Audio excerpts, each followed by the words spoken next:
الشيطان الرجيم بسم الله الرحمن الرحيم الحمد لله رب العالمين والصلاة والسلام على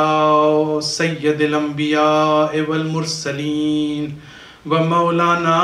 أبي القاسم محمد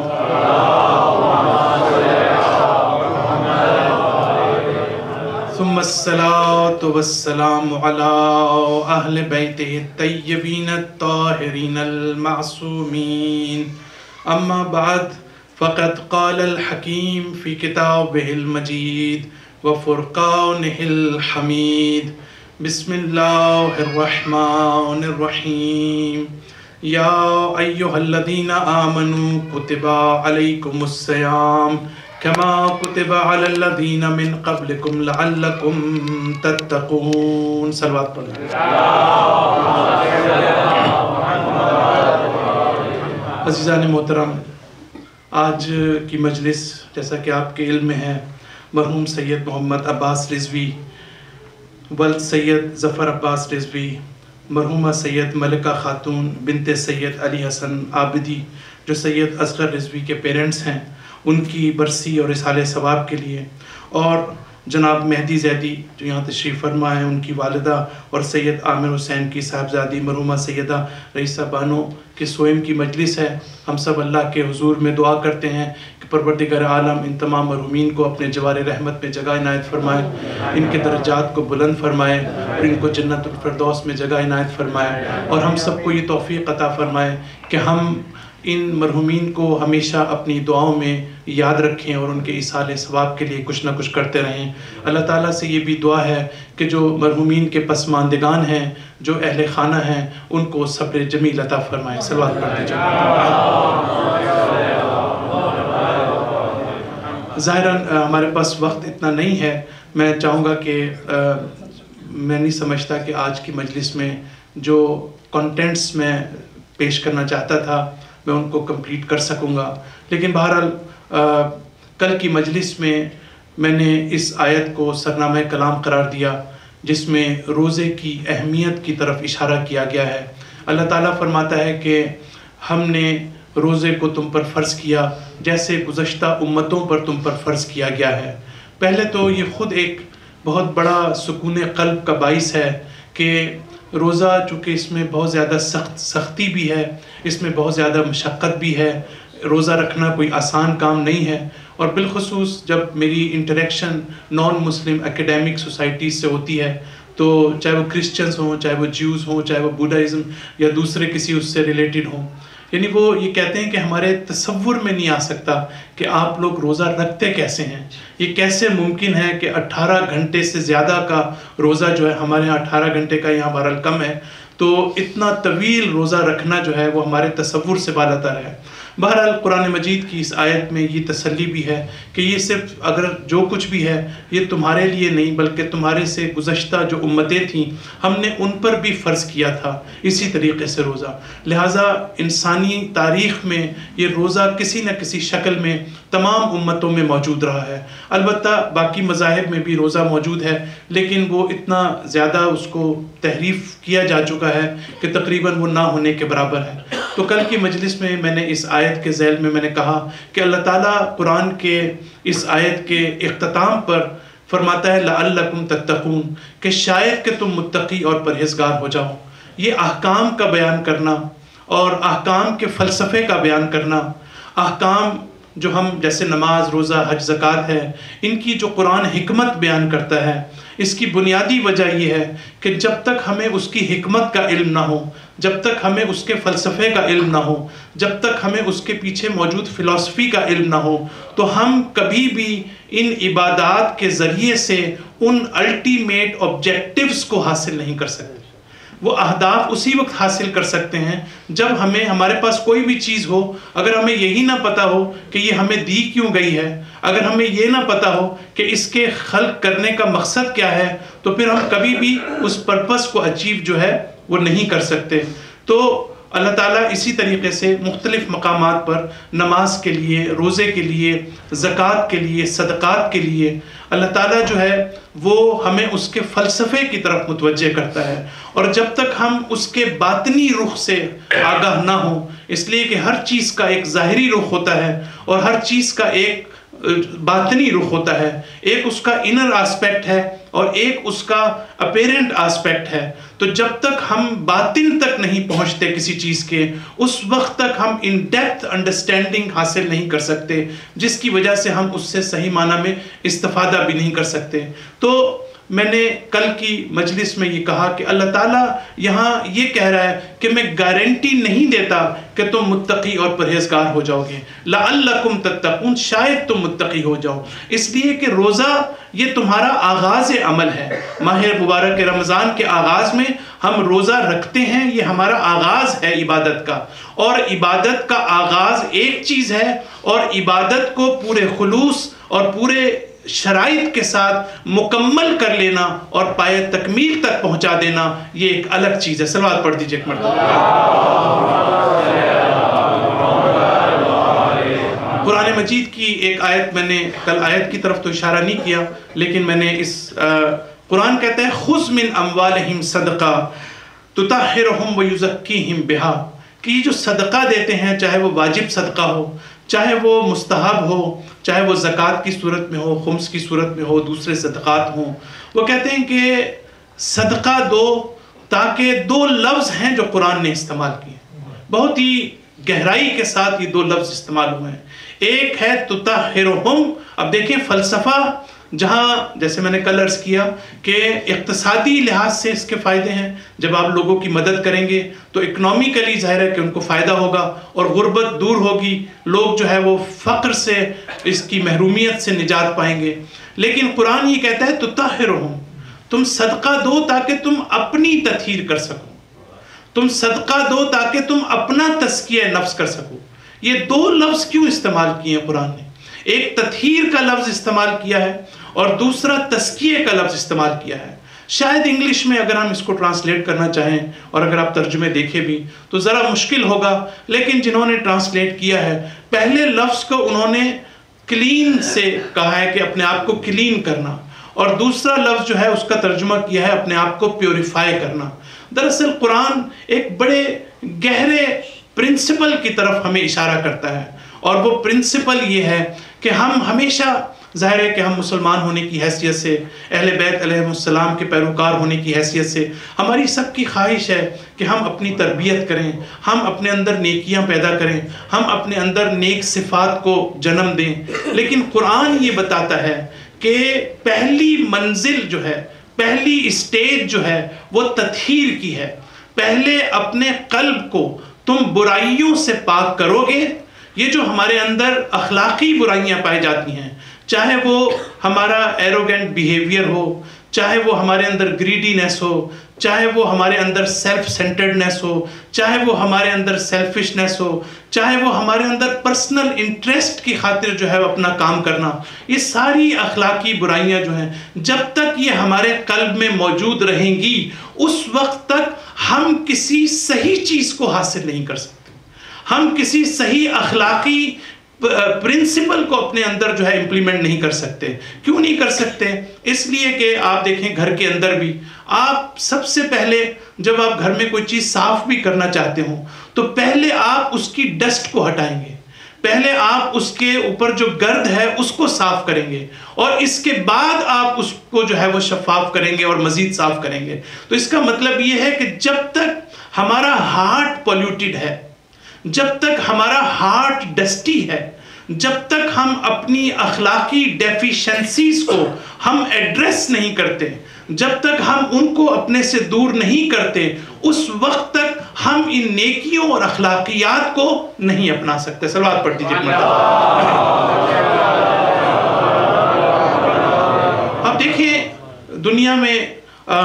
ہمارے سامنے بہت سی مثالیں موجود ہیں، ہماری اپنی زندگی میں موجود ہیں۔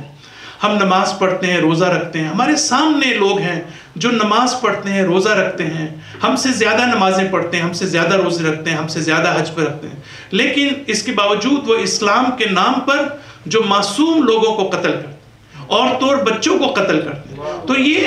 سارا مسئلہ یہ ہے کہ آپ جتنا مرضی ہم اپنے سامنے اخلاق کی بات کریں، اپنی تربیت کی بات کریں، اپنے تزکیہ نفس کی بات کریں، لیکن جب تک وہ اندرونی ڈیفیشنسیز اور وہ اخلاقی برائیاں جو ہیں اور وہ معرفت کی کمی جو ہے، جب تک ہم اس کو دور نہیں کریں گے اس وقت تک ہم اپنی تربیت نہیں کر سکتے۔ تو یہ ایک بات کہ جس کی طرف میں نے گزشتہ اس کے اندر اشارہ کیا، اور ساتھ ساتھ میں یہ بھی عرض کرنا چاہتا ہوں کہ عقیدے اور عمل کے درمیان بڑا بنیادی فرق ہے۔ یعنی اگر ہمارا عقیدہ اچھا ہے تو اس کا مطلب یہ نہیں ہے کہ ہم عمل بھی اس کے اوپر کرتے ہیں، اس کا مطلب یہ نہیں ہے کہ ہم ایمان بھی رکھتے ہیں۔ یہ تین چیزیں ہیں، ایک کو ہم عقیدہ کہتے ہیں جس کا تعلق تھیولوجیکل آسپیکٹ سے ہے،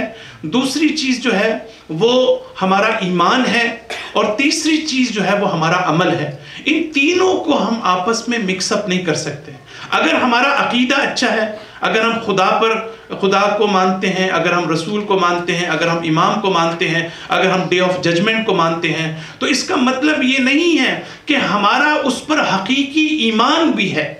یہ ایمان اور چیز ہے، اور ایک تھیوریٹیکلی کسی چیز کو جاننا یہ اور چیز ہے۔ اور یہی وجہ ہے کہ یونیورسٹیز میں بہت سے نان مسلم اساتذہ موجود ہیں کہ جو خدا کے اوپر مجھ سے اور آپ سے بہتر دلائل دے سکتے ہیں۔ وہ نبوت کو سمجھتے ہیں، وہ امامت کو سمجھتے ہیں، وہ ولایت کو سمجھتے ہیں، وہ امام زمانہ علیہ السلام کی اس حکومت کو اور ایک سیویئر آف مینکائنڈ کو سمجھتے ہیں، لیکن وہاں ایمان موجود نہیں ہے۔ تو ایمان کے لیے ایکسٹرا ایفرٹ کرنے کی ضرورت ہے، ایمان کے لیے قلب کو سبمسو بنانے کی ضرورت ہے، ایمان کے لیے آپ کے قلب کا آپ کے عقیدے کے سامنے تسلیم ہونا ضروری ہے۔ اگر آپ کا قلب اس کے سامنے تسلیم نہیں ہے تو وہ ایمان آپ کے اندر پیدا نہیں ہو سکتا۔ اور ایمان کے بعد تیسری منزل کیا ہے؟ وہ عمل کی منزل ہے۔ یعنی خود ایمان کا ہونا عمل کے لیے کافی نہیں ہے، بلکہ ایمان کا اس لیول پر ہونا کہ جس میں انٹینسٹی آف ایمان اور شدت ایمان اس مقام پر ہو کہ جس کے نتیجے میں ہمارے عمل میں اس کا اظہار ہو، اس کی مینیفیسٹیشن جو ہے وہ ہمارے عمل کے اندر ہو۔ تو اس کا مطلب یہ ہوا کہ کبھی کبھی ایسا ہوتا ہے کہ ہم زبان سے اللہ کا اقرار کرتے ہیں، زبان سے کہتے ہیں کہ ہم اللہ کو مانتے ہیں، لیکن ہمارا عمل پکار کے کہتا ہے کہ ہم اللہ کو نہیں مانتے۔ ہم زبان سے کہتے ہیں کہ ہمیں خوف خدا ہے، لیکن ہمارا عمل یہ بتاتا ہے کہ ہمیں خدا کا خوف نہیں ہے۔ ہم زبان سے کہتے ہیں کہ ہم عقیدہ آخرت پر ہمارا عقیدہ ہے اور ایمان ہے، لیکن عمل ہمارا بتاتا ہے کہ آخرت پر ہمارا ایمان نہیں۔ تو یہ عقیدے اور عمل کے درمیان اختلاف کو کم کرنے کی ضرورت ہے تاکہ ہم اپنے آپ کو بہتر سے بہتر طور پر اپنی تربیت کر سکیں۔ صلوات پڑھ دیجیے گا۔ چند روایتیں ہیں جو میں آپ کے سامنے رکھنا چاہتا ہوں، اور انشاءاللہ آنے والے دنوں میں میرا فوکس جو ہے وہ مورل، ایتھیکل اور اسپریچول آسپیکٹس کے اوپر ہوگا، اور قرآن سے ہم کیسے اخلاقی، روحانی اور معنوی پیغامات جو ہیں ہم قرآن سے کس طرح حاصل کرتے ہیں۔ میں بہت تفصیل کے ساتھ بہت اہم مسائل کی طرف انشاءاللہ آنے والے دنوں میں بھی اشارہ کروں گا۔ جو 2-3 روایات میں آپ کے سامنے رکھنا چاہتا ہوں، ان میں سے پہلی روایت یہ ہے کہ ہمارے چھٹے امام علیہ السلام فرماتے ہیں، آپ فرماتے ہیں کہ پیغمبر اکرم صلی اللہ علیہ وسلم سے نقل فرماتے ہیں کہ کیا میں تمہیں کسی ایسی چیز کی خبر دوں کہ اگر تم اس کے اوپر عمل کرو تو شیطان تم سے اس طرح سے دور ہو جائے کہ جس طرح مشرق مغرب سے دور ہو۔ شیطان تم سے اس طرح دور ہو جائے جیسے مشرق اور مغرب کے درمیان جو ہے وہ دوری پائی جاتی ہے۔ تو فرماتے ہیں کہ وہاں پر کہ روزہ جو ہے، اگر آپ روزہ رکھیں گے تو یہ شیطان کے چہرے کو سیاہ کر دیتا ہے۔ اس روزے کی خوبی یہ ہے کہ یہ شیطان کے چہرے کو سیاہ کر دیتا ہے۔ اور صدقہ جو ہے، دوسری چیز آپ فرماتے ہیں کہ صدقہ جو ہے وہ شیطان کی کمر توڑ دیتا ہے۔ اور تیسری چیز آپ فرماتے ہیں حب فی اللہ، نمبر 1، اور عمل صالح۔ یہ 2 لفظ آپ استعمال کرتے ہیں اس روایت کے اندر، یعنی حب فی اللہ۔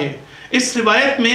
بہت ہی اہم آسپیکٹ ہے کہ جس کی طرف اشارہ کیا گیا ہے، اور ہم تمام جو کمیونٹی کی لائف ہم لوگ انوالو ہیں جس کے اندر، ہم سب میں جتنی کمیونٹیز میں جاتا ہوں اور جہاں مجھے موقع ملتا ہے وہاں ہر جگہ پر ہم اس پرابلم کے شکار ہیں. کوئی ہم میں سے شاید ایسا نہ ہو کہ جس میں یہ مسئلہ نہ ہو. لہٰذا سب کو ایڈریس کرنے کی ضرورت ہے کہ حب فی اللہ ہے. یعنی رسول اللہ فرماتے ہیں کہ اگر ہم محبت کریں کسی سے، اگر ہم کسی سے دوست رکھیں تو ہم صرف اور صرف خدا کے لیے اس سے محبت کریں، صرف اور صرف خدا کے لیے اس کو دوست رکھیں. اور اگر ہم کسی سے دشمنی کریں تو صرف اور صرف ہم خدا کی خاطر دشمنی کریں، اور صرف ہم اللہ کی خاطر جو ہے اس سے عداوت رکھیں. لیکن ہم اگر کسی سے دوستی رکھتے ہیں تو دراصل اس میں پرسنل انٹرسٹ ہوتا ہے، یا اس کے اندر رشتہ داریاں انوالو ہوتی ہیں، یا اس میں ذاتی دوستیاں انوالو ہوتی ہیں، جس کی وجہ سے جو شخص حق پر ہوتا ہے ہم اس کو سپورٹ نہیں کرتے. لہٰذا سپورٹ نہ کرنے کی ایک وجہ یہ ہے کہ ہماری محبت اور دشمنی خدا کی خاطر نہیں ہے بلکہ اپنے ذاتی مفادات کی خاطر. اور یہ چیز اتنی زیادہ امپورٹنٹ ہے کہ ہم ماہ مبارک رمضان میں اگر اس آسپیکٹ پر غور کریں اور اپنے آپ کو اس کے لیے تیار کریں کہ ہم، اور مولا کائنات کا وہ پوری انسانیت کے لیے ہمیشہ کے لیے پیغام ہے کہ اگر تم اہل حق کو پہلے پہچانو تو اہل حق کو خود پہچان جاؤ گے، تم باطل کو پہچانو تو اہل باطل کو خود پہچان جاؤ گے. صلوات پڑھ دیجئے ایک مرتبہ. تو حق کی شناخت بہت ضروری ہے. یعنی سارے کام چھوڑ کر یہ ضروری ہے کہ ہم اس پر فوکس کریں کہ قطع نظر اس کے کہ ہمارے سامنے کون ہے، عمل کرنے والا کون ہے، ہم کس کی مخالفت کر رہے ہیں، کس کو ہم سپورٹ کر رہے ہیں، ہم یہ دیکھیں کہ واقعاً حق کیا چیز ہے، واقعاً دلائل کس کو کہتے ہیں، حق کی معرفت کیا ہوتی ہے. اگر امام حسین علیہ السلام کربلا میں یہ فرماتے ہیں الا ترون ان الحق لا یعمل بہ والباطل لا یتناہى عنہ، کیا تم دیکھتے نہیں؟ اپنے قیام کا فلسفہ بیان کرتے ہوئے امام حسین علیہ السلام کربلا کی سرزمین میں ارشاد فرماتے ہیں کہ کیا تم دیکھتے نہیں کہ حق پر عمل نہیں ہو رہا، اور تم دیکھتے نہیں کہ باطل کی پرواہ نہیں ہو رہی. یہ وہ وقت ہے اگر ایسا ہو تو ایک شخص کو جو ہے وہ اپنے رب سے ملاقات کی آرزو کرنی چاہیے، جہاں پر حق پر عمل کرنے والے موجود نہ ہوں، جہاں پر حق کو سپورٹ کرنے والے موجود نہ ہوں، وہاں پر اس دنیا میں رہنے کی کسی کو اجازت نہیں. یہ امام حسین علیہ السلام فرماتے ہیں. تو پیغام یہ ہے کہ ہم صرف امام حسین کو یاد نہ کریں یا ان کو خراج عقیدت پیش نہ کریں. امام حسین ہمیں ایک پیغام دینا چاہتے ہیں، اور پیغام یہ ہے کہ ہم اپنی انفرادی زندگی میں، اپنی اجتماعی زندگی میں، اپنی انڈیویجول لائف میں، اپنی کمیونٹی لائف میں، اپنی فیملی لائف میں ہم قدم قدم پر رکیں اور یہ سوچیں کہ کیا ہم حق پر عمل کر رہے ہیں یا نہیں کر رہے. اور اگر ہم جنرلی اپنے آپ کو سمجھیں کہ ہم حق پر ہیں، باقی دوسرے لوگ غلط ہیں، تو کبھی یہ مسئلہ حل نہیں ہوتا. آپ یقین کریں کہ انسان کا ورلڈ ویو چینج ہو جاتا ہے جب انسان اس انداز میں اپنی تربیت کرے کہ ہر قدم اٹھانے سے پہلے یہ سوچے کہ کیا یہ واقعاً یہ حق پر ہوں یا نہیں، کیا حق میرے ساتھ ہے یا میرے ساتھ نہیں ہے. اسی لیے اس حدیث میں یہ کہا ہے کہ حب فی اللہ ہے کہ محبت کی جائے تو اللہ کی خاطر، اور دشمنی کی جائے تو بھی اللہ کی خاطر. اور پھر آپ فرماتے ہیں اس حدیث کے اندر کہ جو عمل صالح ہے اس میں آپ تعاون کریں. ماہ مبارک رمضان کے حوالے سے اس روایت میں روزے کی بات کی گئی، صدقے کی بات کی گئی، اللہ کی خاطر محبت کرنے کی بات کی گئی، اور اب عمل صالح کی بات کی گئی. اور عمل صالح بہت مختصر وضاحت کے ساتھ میں آگے بڑھ رہا ہوں. اور عمل صالح، یہ جو صالح کا لفظ ہے اس کا تعلق کس سے ہے؟ صلاحیت سے ہے. یعنی آپ ایسا عمل انجام دیں کہ جس میں آپ کے عمل کو باقی رکھنے کی صلاحیت موجود ہو، آپ کے عمل کو اللہ تک لے جانے کی صلاحیت موجود ہو. وَإِلَيْهِ يَسْعَدُ الْكَلِمَةُ الطَّيِّبُ وَالْعَمَلُ الصَّالِحُ يَرْفَعُهُ. اب دیکھیں آیت دیکھیں کہ یہ جو کلمہ طیب ہے، یعنی جو پاک و پاکیزہ عقیدہ جو ہے قرآن یہ کہتا ہے، یہ جو عقیدہ ہے ہمارا عقیدہ ہے، ہم اللہ پر ایمان رکھتے ہیں، ہم نبوت پر ایمان رکھتے ہیں، ہم امامت پر، ہم ولایت پر، ہم قیامت پر، ہم آخرت کے اوپر. قرآن یہ کہہ رہا ہے یہ تمہارا پاک عقیدہ جو ہے یہ اللہ کی طرف عروج کرتا ہے، یہ اللہ کی طرف اسینڈ کرتا ہے، اللہ کی طرف جاتا ہے. لیکن کون ہے اس کو لے جانا؟ اس کو لے جانے کے لیے کوئی چیز چاہیے. والعمل الصالح یرفعہ، اور وہ کون ہے جو آپ کے اس عقیدے کو اللہ تک لے جائے گا؟ وہ آپ کا عمل صالح ہے. صلوات پڑھ دیجیے.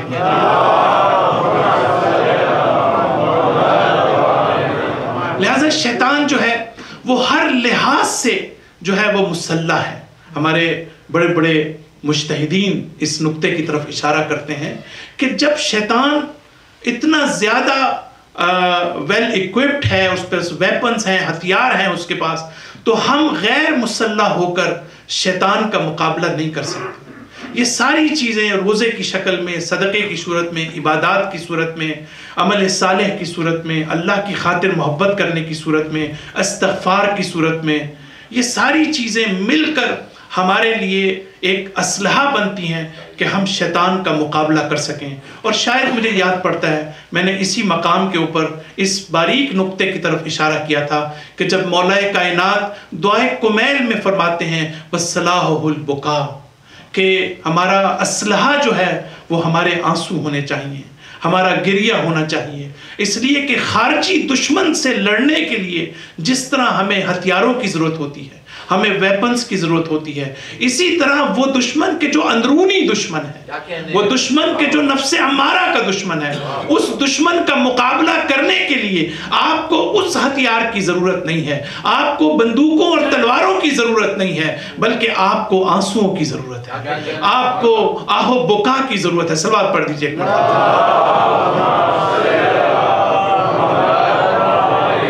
اب دیکھیں یہ بھی فلسفہ ہے جو ہمیں ان دعاؤں کے ذریعے سے ہم تک ملتا ہے کہ اگر یہ حکمت ہمیں نہ پتا ہو کہ آنسوؤں کی قیمت کیا ہے، آنسوؤں کی ایفیکٹونیس کیا ہے، اور اس کے پیچھے حکمت اور فلسفہ کیا ہے، تو محرم میں ہم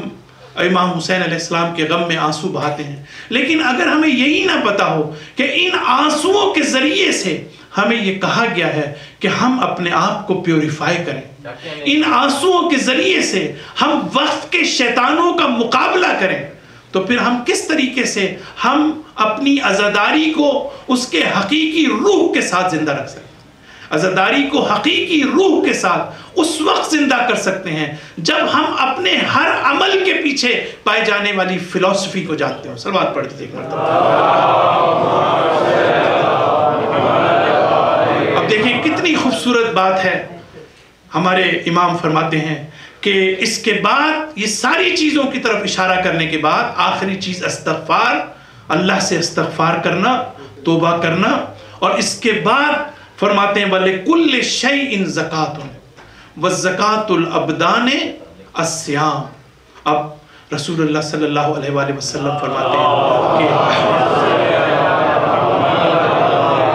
کہ ہر چیز کے لیے ایک زکوٰۃ ہے. اور کسی بھی چیز کو آپ دیکھ لیں، زکوٰۃ صرف روپے پیسے پہ نہیں ہے، خمس صرف روپے پیسے کے اوپر نہیں ہے، بلکہ ہر چیز کی ایک زکوٰۃ ہے. اور انسان پر وہ زکوٰۃ واجب ہے کہ وہ انسان زکوٰۃ ادا کرے. ہمیں صرف یہ بتایا گیا ہے کہ 9 چیزوں پر زکوٰۃ ہے، ہمیں صرف یہ بتایا گیا کہ فلاں چیز کے اوپر خمس ہے. لیکن جو قرآن ایک بہت گہرائی کی طرف اشارہ کرنا چاہتا ہے، اور ان روایات کے اندر اشارہ کیا جا رہا ہے کہ ہر چیز کی ایک زکوٰۃ ہے. ہمارے بدن کی زکوٰۃ یہ ہے کہ ہم روزہ رکھیں. یعنی اگر ہم اپنے بدن کی زکوٰۃ ادا کرنا چاہتے ہیں، اگر ہم اپنی اسپریچول ویل بینگ اپنے لیے چاہتے ہیں، تو ہمیں ضروری ہے کہ ہم روزہ رکھیں. بالکل اسی طریقے سے جیسے اگر اللہ تعالیٰ نے ہمیں علم عطا کیا ہے تو اس علم کی ایک زکوٰۃ ہے، اور وہ زکوٰۃ یہ ہے کہ ہم دوسروں تک اس علم کو پہنچائیں. اگر اللہ تعالیٰ ہمیں علم عطا کرے، اللہ تعالیٰ ہمیں کوئی اسکل عطا کرے، کوئی قابلیت عطا کرے، کوئی صلاحیت عطا کرے، کوئی استعداد عطا کرے، تو اگر ہم اس کو دوسروں تک نہ پہنچائیں، اور یہ کثرت سے میں اپنی کمیونٹیز میں دیکھتا ہوں کہ ہمارے پاس اللہ تعالیٰ ہمیں توفیق دیتا ہے، اللہ تعالیٰ ہمیں نعمت دیتا ہے، اللہ تعالیٰ ہمیں صلاحیت دیتا ہے، اللہ تعالیٰ ہمیں علم دیتا ہے، لیکن ہم اس علم کے ذریعے سے، اس صلاحیت کے ذریعے سے، اس استعداد کے ذریعے سے، اس پروفیشن کے ذریعے سے، اس مقام کے ذریعے سے ہم لوگوں کی مدد کرنے کے قابل ہونے کے باوجود ان کی مدد نہیں کرتے۔ تو یہ اس کا مطلب یہ ہے کہ اخلاقی لحاظ سے اس بات کو سیکھنا کہ اگر کوئی شخص ضرورت مند ہے، اگر کوئی شخص نیڈی ہے، اگر اس کو آج آپ کی ضرورت ہے، ضروری نہیں کہ آپ روپے پیسے کی بات کریں، تو آپ، ہماری یہ ذمہ داری ہے کہ ہم اس کی جو ہے وہ وہاں پر مدد کریں۔ اسی طریقے سے جو صفات ہیں ہم دیکھتے ہیں، متقین کی صفات امام علی علیہ السلام خطبہ متقین میں فرماتے ہیں، اور ان صفات پر مد نظر رکھنے کی ضرورت ہے۔ جب قرآن یہ کہتا ہے کہ لعلکم تتقون، تو جب تک ہمیں تقوی کی حقیقت نہیں پتہ ہوگی، جب تک ہمیں تقوی کی ماہیت نہیں پتہ ہوگی، اس وقت تک ہم کیسے اپنے آپ کو متقی اور پرہیزگار بنا سکتے ہیں؟ جب تک، اور اس خطبہ حمام میں ایک مقام پر ایک صرف میں اشارہ کروں اور میں اپنی گفتگو کو بس ختم کرنا چاہتا ہوں، اور وہ یہ کہ امام علیہ السلام فرماتے ہیں کہ جو متقین ہیں 100 صفات میں سے ایک صفت متقی کی یہ ہے کہ وہ اپنے قلیل اعمال پر سیٹسفائیڈ نہیں ہوتا، وہ راضی نہیں ہوتا، وہ اس کو یہ نہیں سمجھتا کہ ایک تو عمل بھی کم انجام دے اور پھر خوش بھی بہت زیادہ ہو کہ میں نے بہت کچھ کیا، اور اپنے کثیر عمل کو وہ کثیر نہیں سمجھتا، یہ کبھی ایسا نہیں ہوتا۔ یہ متقین کی صفات میں سے یہ ہے کہ وہ ہمیشہ اپنے عمل کو سسپیکٹڈ اس پر ہو اور اس کو شک کی نگاہ سے دیکھے کہ شاید یہ عمل ابھی قلیل ہے، مجھے اور عمل کرنے کی ضرورت ہے۔ بس عزیزان محترم، صرف ایک جملہ میں مصائب کا اور اس کے بعد آپ کی زحمتوں کو تمام کروں گا کہ ہم تقوی کی بات کرتے ہیں، ہم پرہیزگاری کی بات کرتے ہیں، ہمارا سلام ہو اس سید الشہداء پر کہ جنہوں نے کربلا کے میدان میں نظام اخلاق کی مجسم تصویر کو پیش کیا، اسلام کے نظام مساوات کو مجسم صورت میں پیش کیا، اسلام کے نظام عبادات کو مجسم صورت میں پیش کیا۔ اور اگر آپ اس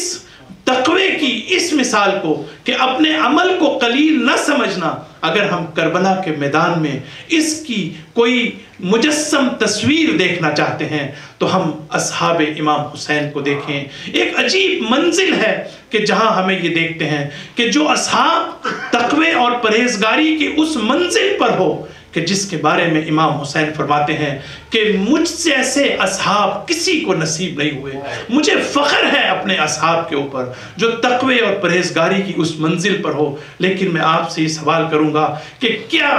وقت شہادت کسی ایک صحابی کی مثال ملتی ہو کہ جو اس بات پر راضی ہو اور یہ سمجھ رہا ہو کہ میرا عمل کافی ہے؟ بلکہ شہید ہونے والوں نے جب حسین ابن علی کو دیکھا، آپ ان کے سرہانے پر تشریف لائے، سعید، جون نامی غلام اور دوسرے، تو وہ یہ کہتے تھے اوفیت یا ابا عبداللہ، یا ابا عبداللہ کیا ہم نے آپ سے وفا کر دی یا نہیں کی؟ آپ یہ مقام دیکھیں تقوی اور پرہیزگاری کا۔ اور ایک بنیادی اصول تھا جو امام حسین علیہ السلام نے کربلا کے میدان میں جو آخری الفاظ آپ کے سنے گئے اس وقت کہ جب آپ گھوڑے کی زین سے نیچے تشریف لائے اور دشمن یہ گھبرا کر سوچ رہا تھا کہ معلوم نہیں کہ حسین ابھی زندہ ہیں یا حسین ابھی زندہ نہیں ہیں، تو کسی لعین نے یہ مشورہ دیا، ارے یہ جاننا کون سا مشکل ہے، ایک مرتبہ گھوڑوں کو خیام کی طرف دوڑا دو، اگر حسین میں ذرہ برابر بھی جان ہوگی تو وہ فوراً جو ہے وہ ریئیکٹ کریں گے۔ عزادارو، یہ دشمن کا کرنا تھا۔ کربلا کی ریت پر امام حسین علیہ السلام نے ایک مرتبہ اپنی ساری قوت کو جمع کیا اور ہاتھوں کے بل کھڑے ہو کر تلوار کا سہارا لے کر ایک مرتبہ دشمن کو خطاب کیا کہ اے آل ابی سفیان، ان لم یکن لکم دینکم ولا تخافون الآخرہ، اگر تمہارا دین نہیں ہے، اگر تمہارے اندر آخرت نہیں ہے، فکونوا احرارا فی الدنیا، تمہاری انسانیت کہاں چلی گئی ہے؟ انتم تقاتلونی، تم تم مجھ سے لڑ رہے ہو وَأَنَا أُقَاتِلُكُمْ میں تم سے لڑ رہا ہوں وَالنِّسَاءُ لَيْسَ هُنَّ جُنَاحٌ ان عورتوں کا کیا قصور ہے صلی اللہ علیہ محمد وعلی آلہ الطیبین الطاہرین المعصومین اللہم اغفر للمؤمنین والمؤمنات والمسلمین والمسلمات الاحیاء منہم والاموات تابع بیننا وبینہم بالخیرات انکا مجیب الدعوات انکا علی کل شیء قدیر رحم اللہ من قرأ الفاتحہ